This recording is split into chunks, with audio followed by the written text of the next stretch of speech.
Distinguished colleagues, thank you for the invitation to present the keynote at the 2022 UNISA Open Distance and eLearning Virtual Conference. My topic today is all things research in open distance and e-learning, which I have prepared jointly with my colleague, Dr. Sanjay Mishra. In this presentation, I will begin by reflecting on what we mean by open distance and e-learning, followed by an outline of the status of research in this field. This will lead into what research tells us about the effectiveness of the different dimensions of open distance and e-learning. I will then look at some of the missing links in the research and conclude with what lessons we can draw from existing good practice to build cultures of research in ODeL. Let us first look at what we mean by open distance and e-learning. Open learning describes policies and practices that permit entry to learning with as few barriers as possible. The founding Chancellor of the Open University of the UK, Lord Crowther, defined openness in relation to people, places, methods, and ideas. This is the philosophical basis of open education. But how open are we in practice? Many open universities do not insist on entry qualifications, allow learners to accumulate credits at their own pace and convenience, and are flexible enough to allow learners to choose the courses they wish to study towards their qualification. Openness in terms of access, curriculum, participation, and accreditation is quite different from the emergency remote learning that we witnessed during the pandemic. As we know, distance education is the separation of teacher and learning, which is mediated by some kind of technology. This happened during the pandemic. But there is a difference. Distance education requires a great deal of systematic planning, where an institution designs and develops learning materials, and this is critical, provides ongoing learner support. In open and distance education, synchronous learning is not the only option. We can choose to learn asynchronously at any time and any place of our choice. It also points in the direction of competency-based learning, where duration becomes insignificant and what counts is the outcomes achieved rather than the number of hours put in. Distance learning is flexible enough to combine institutional and workplace learning to suit individual needs. Open and distance learning has developed over the years. Professor Taylor's 5 generations of distance learning models sum up the evolution from correspondence education to multimedia to online provision, all phases embodied in the UNISA experience. ODeL institutions have typically adopted a blended approach, which combines both distance, online, and in-person provision. So now, what kind of research have we conducted in this field?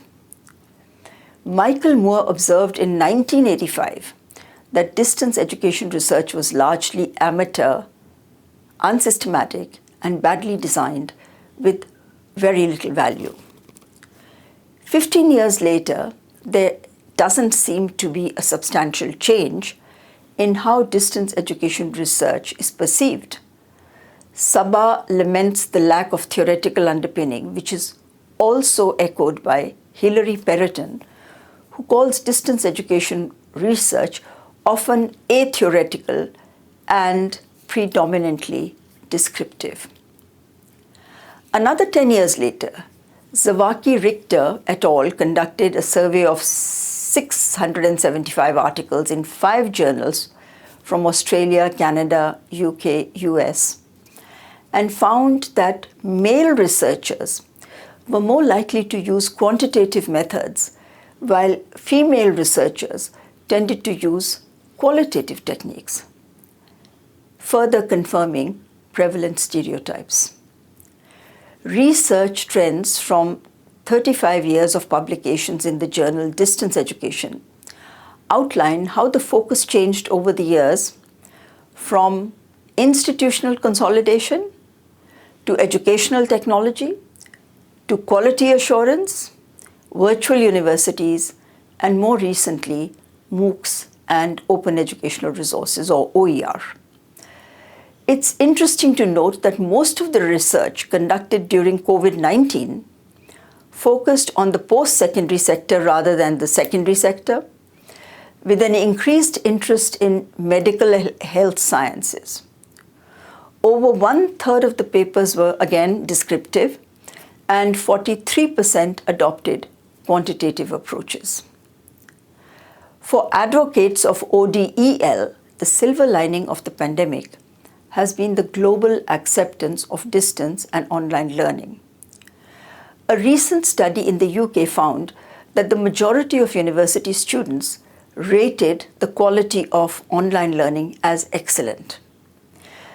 But on the other hand, at the University of British Columbia in Canada, over 60% students did not think that the emergency remote teaching was as effective as in-person provision.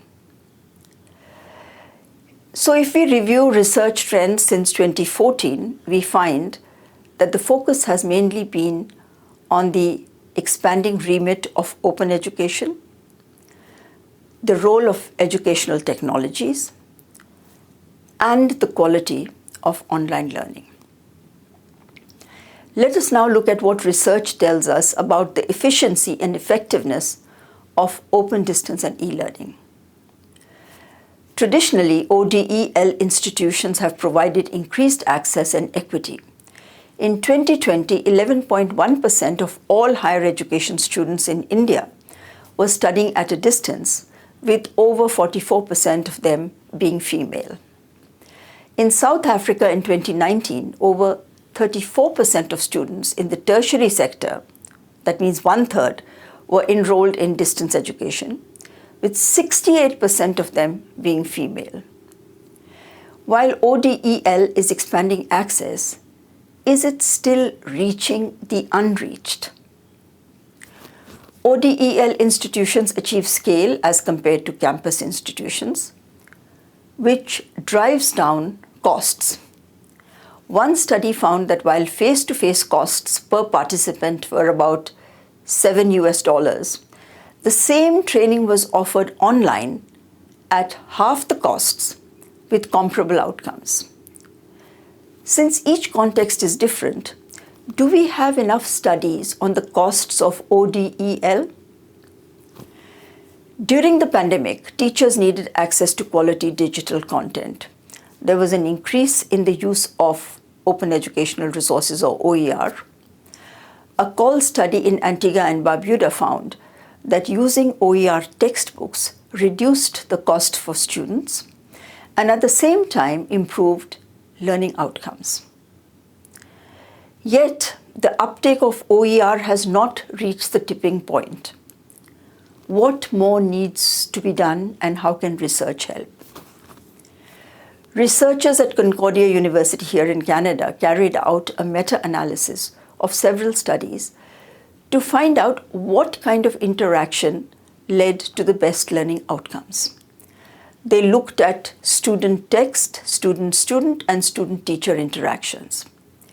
Interestingly, the student-content interaction was the most effective, making a case for the use of quality OER. A recent meta-analysis conducted by CALL concludes that technology integration in class resulted in a significant improvement in knowledge and skills. Online learning was also perceived as good as in-class learning, with some improvement in learning outcomes. But the most significant finding was that blended learning performed better than face-to-face instruction. In addition to the pandemic, we have recently seen vast disruptions due to climate-related disasters. How can we reduce the carbon footprint of education? Following research by the Open University UK, COL conducted a similar study in Botswana, which found that the average carbon footprint of the campus learner is nearly 3 times greater than that of the distance learner. Emissions from travel were by far the greatest contributor to this disparity. This is one area which needs further research.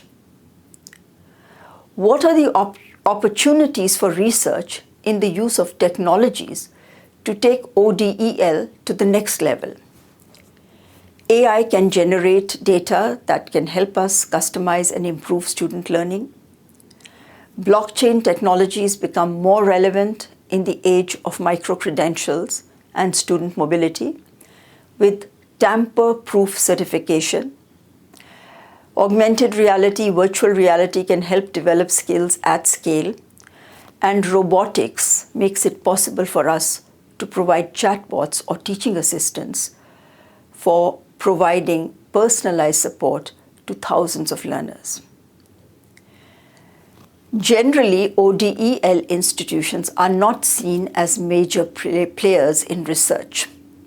So what holds them back? Where are the missing links? Let us just take up 3 barriers that are often cited as reasons. The first is that open and distance learning institutions have a social mission, so their priority is equity rather than research. The second is inadequate capacity or opportunities for training and research. And finally, inadequate dissemination channels. First, let's take out the mission statement of the Open University UK. We find that it foregrounds both social justice and academic research as their priority. Clearly, there is no contradiction between the commitment to a social mission and a focus on research. In fact, both must go hand in hand. But where did we miss out as the ODeL community? Regarding the lack of time and resources to build research capacity, today we have thousands of free resources available to train young faculty members. One such is the Practitioner Research and Evaluation Skills Training, or PREST materials, developed by COL and available free on our website. Do we have a dearth of dissemination channels? COL's Journal of Learning for Development provides a forum for the publication of research with a focus on innovation and in learning and its contribution to development. Another dissemination channel is COL's Pan-Commonwealth Forum, which happens once every 3 years. The 10th Pan-Commonwealth Forum is being organized with Athabasca University and will be held in Calgary this September. COL's objective is to promote research, to improve the quality of ODeL and train a cadre of future leaders to take forward the baton from the previous generation of gurus and stalwarts. This is a big missing link. It is clear that ODeL institutions are committed to research, yet the missing link seems to be the gap between research and action. For example, how relevant is the research we conduct to our day-to-day operations? Does our research on new pedagogies influence the way we format our content, or how we provide tutorial support? Or do we continue to do what we've always done? And research and action continue to exist in separate worlds where never the twain shall meet. Is that right? So what is it that we can do going forward? What can we learn from the industry? In this study, managers believed that research and innovation is driven primarily by the corporate culture of an organization. This means staff have autonomy and freedom. There is a system of recognition and rewards in place, and a culture where failure is not a stigma, but is accepted as a lesson learned. The junior staff had a slightly different perspective from the managers on what drives research and innovation. They believed that research and innovation depended largely on the right people. So we find the importance of people and an enabling environment as critical to driving research. Panda et al. Suggest that in addition to building research capacity, mentorship, whether it's in person or online, can be very helpful. Bland et al. Identify 15 institutional characteristics that promote research in German institutions. The German model for building an institutional culture of research emphasizes the importance of collegiality, where people can test their out-of-the-box thinking without the fear of being ridiculed. It means that staff have enough time earmarked for research rather than having to fit it within over-committed teaching schedules, something which Open University staff often complain about. It also means that each institution needs to identify and build on existing strengths. So how can we promote institutional cultures of research? A culture of research is an institutional culture that does three things. One, fosters an environment of creativity and innovation, leading from the top. Second, values and rewards research and uses the research to inform both policy and practice towards continuous improvement. So what do we need to strengthen research going forward? Government policies and funding will be critical. Technology infrastructure and connectivity will be key in promoting research and collaborations within and across borders. ODeL institutions need to align more closely with the needs of their societies and promote research that leads to sustainable development. On that note, let me thank you for your kind attention and wish the conference every success.